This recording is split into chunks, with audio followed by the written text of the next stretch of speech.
19-июль күні осы ауылда қоғамдық тыңдау болады деп келісілген. Жоғары жақпен ауыл халқы жиналды, бірақ қоғамдық тыңдауға жоғары жақтан адам келмеді, қоғамдық тыңдау болмады.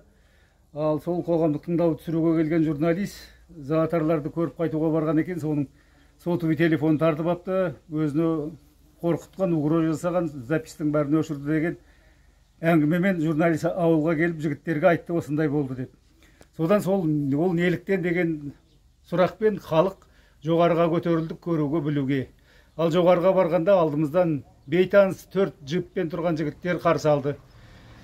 Оқ атамыз, жығамыз деп угроза жасап қорқытты адамдар жігіттерді.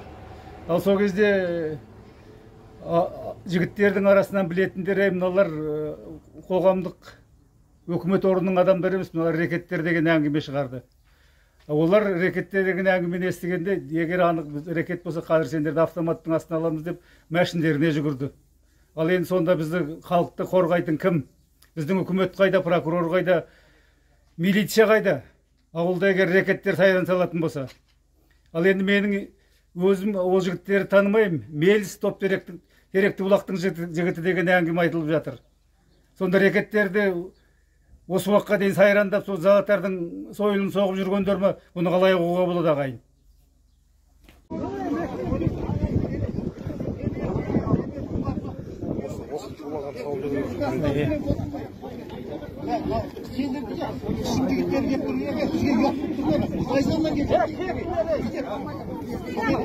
Халық абдан ашылды.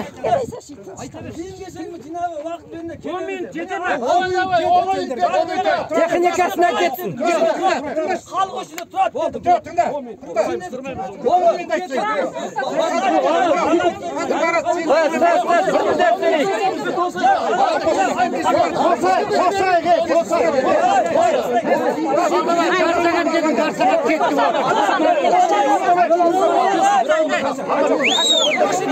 Arkadaşlar!